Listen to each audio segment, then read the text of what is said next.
My fingers are killing me. I've been playing for 2 years. I thought my fingertips should be over this hurting phase by now, shouldn't they?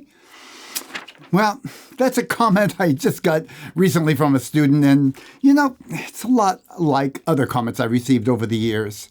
I know pain in your fingers can be frustrating. In this lesson, I'll explain the one bad habit that's responsible for a lot of this painful finger syndrome, and I'll show you a tried and true system to overcome it. Oh, and by the way, I'm Thomas Michaud from Real Guitar Success. If this is your first time watching one of my videos, welcome. Good to have you here. And if it's not your first time, well, welcome. It's great to have you here too.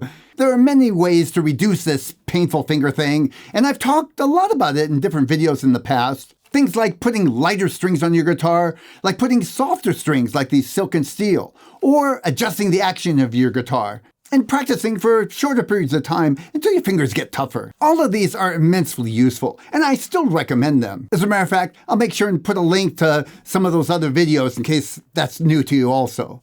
But unfortunately, sometimes, maybe even often, it's just not enough. That's because there's one bad habit that most guitarists fall prey to at one point or another. That habit is overpressing the notes when you're making chords. Now, on the surface, it might seem simple. Just don't press so hard. Unfortunately, it's not that simple. The key word there was habit. Once you've developed this habit, it's not that easy to just stop doing it. I'm going to show you a tried and true system to fix this. But before we go there, I want to explain to you how this habit came into being, and it'll help you understand a little bit better about what you're undoing. When you first learn chords on the guitar, there's a lot of things to keep track of. Of course, first off, you gotta remember where to put your fingers. And then you gotta get them in just the right place, not too close to the fret, not too far from the fret. Now you have to worry about the angle of your fingers, and of course, the position of your thumb, your wrist, and it's a lot. Because it's difficult to get everything just right, most people compensate by pressing harder on the note to get a good clean sound. And it works. Ideally, as you progress and you got better at getting your finger automatically in the right places with just the right angle, you would lighten up little by little on the pressure to where you didn't have to press so hard and still get a good sound. But unfortunately, that's not usually the way it works. What you've done is developed a habit of pressing hard, and it's not that easy to undo it. Not only is it not likely that you'll just start using less pressure, but you probably don't even notice it. It's become the normal. This habit creates more problem than just sore fingers. It makes playing guitar harder and more strenuous. You get tired faster. It wears down your strings faster, and eventually actually creates dents in your fretboard. Even worse, it can eventually create some real problems in your hand and wrist. The most notorious of those is that carpal tunnel syndrome and tendonitis. I've had a couple of close friends that have struggled with this. It's not fun. The solution is to create a new habit. The habit of pressing the strings just hard enough to get a clean sound, and no more. To start, I'm going to show you a little process to identify just how much pressure is actually needed. Grab your guitar and do this little experiment with me. Put your finger on the 3rd fret of the 1st string. Press down and pick the string at the same time and get a clear note. Okay, I've got it. Now, lighten up on the pressure and keep plucking and see where the note starts sounding clear. There, hear it? There we go. Okay. Now I'm going to repeat it again, pressing down and getting a clear note and lightening up. Ah, too far. Now I'll go back down, press a little more. There we go. That's about where I just have enough pressure. So repeat this several times. I'm starting over. Got a note, lightening up. Are you trying it with me? There we go. I'm muting, but I still hear the note. I'm going to press a little bit more. There. So that's lighter, much lighter than I started off with, and I can feel less stress. Now, do this on several different strings, because you'll find the different strings feel different and even different notes. So you want to spend a little time doing this. I'll do it on the 6th string now, because that's very different. So that's a good clear note. I'm lightening up. There we go. There it's buzzing. So I'm going to press just a little more and see if I can get a clear note. There we go. I got a clear note. That's lighter than I started. Lightening up again. Oh, there it is. Okay.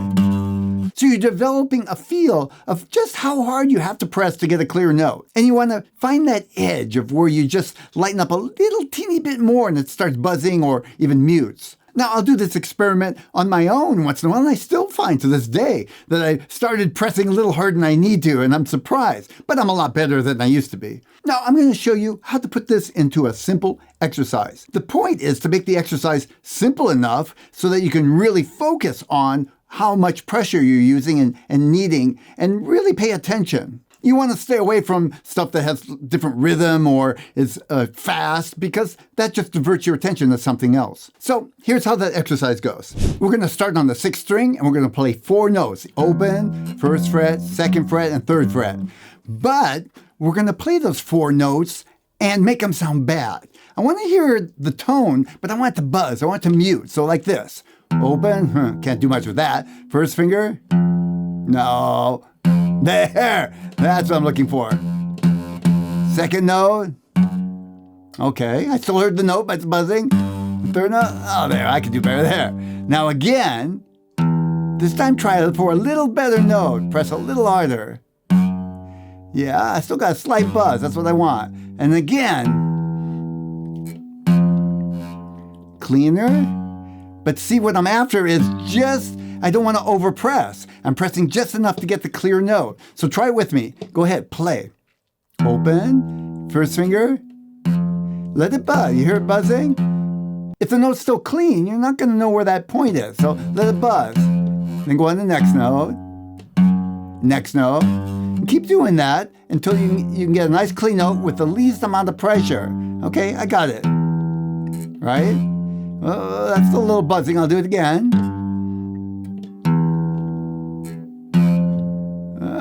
Better. I'm going to press a little teeny bit harder. Don't overshoot. Okay, I'll say that's good enough, even though I heard a little teeny buzz on the 1st finger. Now, onto the 5th string. Same thing. You start, get the buzz, or a mute. But I still want to hear the note. Okay, that was okay. Now I'm going to press a little bit harder. You get the idea?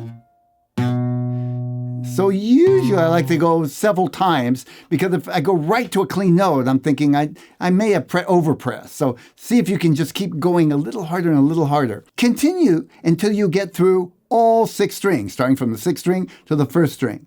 And if you did it right, it should be strenuous. Not physically, but it takes a focus and attention that for most people is strenuous. So that was stage 1. Now I'm going to show you stage 2.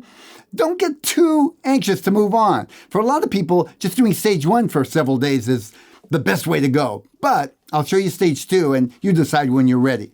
So stage 2, we're going to not stop on 1 string, but go all the way through all the strings. So I'm going very slow. You can try this out with me. I'm going to go through the whole exercise one time. To give you a heads up, we're going to play the open 6th string, then 1st finger, 2nd finger, 3rd finger. Do the same thing with the 5th string, open, 1st, 2nd, and so on, till we get to the 1st string without stopping, very slowly. Here we go. Ready? With me. Open, hit it. 1st finger. A little buzz, 2nd finger. Oh, I didn't get a buzz there. Ah, there we go. Onto the 5th string, open. 1st finger, little buzz. That was okay. 2nd finger. Yeah, 3rd finger. That was pretty clean. 4th string, open. 1st finger. Yes. 2nd finger. Oh, that's pretty clean. 3rd finger. There we go. 3rd string. 1st finger. Yeah. 2nd finger. And 3rd finger. Good. 2nd string. 1st finger. 2nd finger. 3rd finger. And 1st string. Open. 1st finger. 2nd finger. And 3rd finger. So keep doing that. Now, my hand feels totally relaxed, like I didn't use any energy at all. That's what you're after. Again, I want to emphasize, go slow and pay attention. Keep your fingers close to the strings. Don't yank them way off, and keep them close to the frets. That's the easiest way to get a good sounding note without too much pressure. If you felt like you may have pressed one of the strings too hard, go back and do it again. Continuously check out how much pressure you're using and make a decision if you're starting to get back to pressing too hard. If you do this exercise every day for a couple of weeks, you'll find it filters into all of your guitar playing. I like to do this as a warm-up exercise for my practice routine, and I'll choose to do it for a week or so, every once in a while when I feel like I'm starting to press too hard again. That's it for now. I hope you found this helpful. If you have any questions, feel free to ask in the comment section below. I often find students who are having a hard time with finger pain or also having a hard time switching chords smoothly. For that reason, I've created a video that explains a system I use with students to help them switch chords easily and quickly. To watch that, go ahead and click on this video thumbnail.